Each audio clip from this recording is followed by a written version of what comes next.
बेटी, एक बार चल के लड़के को देख तो लो। मेरा दावा है कि लड़का तुम्हें बहुत पसंद आएगा हामिद। बहुत अच्छा लड़का है। हाँ हाँ बेटी, हम लोग तुम्हारे दुश्मन तो नहीं है।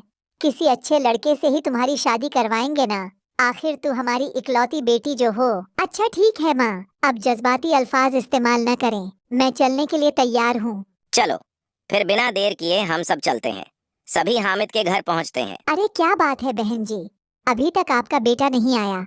जी बस आता ही होगा, तभी वहाँ हामिद आता है। लो जी आ गया मेरा बेटा। यह लोग तुझे देखने आए हैं और यह उनकी बेटी अलीजा है। हामिद के सर पर बिल्कुल बाल नहीं होते। यह देख अलीजा और उसके परिवार वालों की आंखें फटी की फटी रह जाती हैं। माँ, पिताजी, आप दोनों एक टकले से मेरी शादी करवाने वाले थे। अरे यह तो पूरा उजड़ा चमन है। पिताजी अपनी बेटी से कहते हैं, देखो बेटी, इस तरह किसी का मजाक उड़ाना गलत है। किसी के बारे में इस तरह की बातें नहीं करते। बालों का क्या है, वह तो आते जाते हैं। लड़का टकला है तो क्या हुआ, इंजीनियर है, अच्छा खासा कमाता है। उतने में माँ बोलती है, आप चुप रहिए जी। इसकी तरफदारी इसलिए कर रहे हैं क्योंकि आपके भी सर पर बाल नहीं है। मैंने तो आपसे शादी कर ली, मगर मैं अपनी बेटी की शादी एक टकले से बिल्कुल नहीं करवाऊंगी। उतने में हामिद बोला, अरे यह क्या, कब से आप लोगों ने टकला टकला लगा रखा है। हामिद लड़की से बोला, और माफ करना, तुम भी कोई हुर की परी नहीं हो। तुम लोग मेरे घर में आकर मेरी ही बेइज्जती कर रहे हो। निकल जाओ यहाँ से। हाँ हाँ जा रही हूँ, रुकने का कोई शौक नहीं है। अलीजा और उसके परिवार वाले उठकर वहाँ से जाने लगते हैं। तभी अलीजा का छोटा भाई जाते जाते हामिद को कहता है, टकला। फिर हामिद बोलता है, तेरा बाप टकला। अचानक एक दिन सड़क के किनारे एक आदमी घूम घूम कर कंघी बेच रहा होता है। कंघे ले लो, कंघी एक से बढ़िया। एक कंघी ले लो, नए जमाने की कंघी ले लो। अरे भाई ये लो।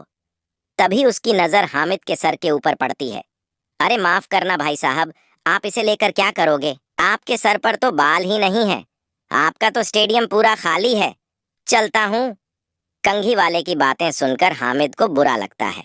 उस समय हामिद को ऐसा महसूस होता है कि उसके लिए दुनिया में सबसे कीमती कोई चीज अगर है तो वह सिर्फ बाल है। हामिद सड़क पर चलते हुए लोगों के बाल बड़े गौर से देखता है। चलते चलते हामिद एक मस्जिद के पास पहुंच जाता है।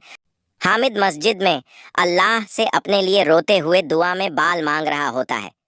तभी अचानक उधर से एक आवाज आती है, अल्लाह के वली मस्जिद से।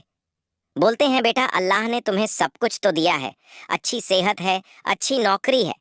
लगता है तुम्हारी तबीयत ठीक नहीं है। घर जाओ, सब ठीक हो जाएगा। हामिद वहां से चला जाता है।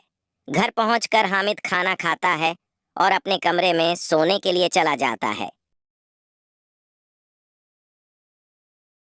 सुबह जब हामिद सोकर उठता है तो आईने के सामने अपने आप को देखकर हैरान हो जाता है।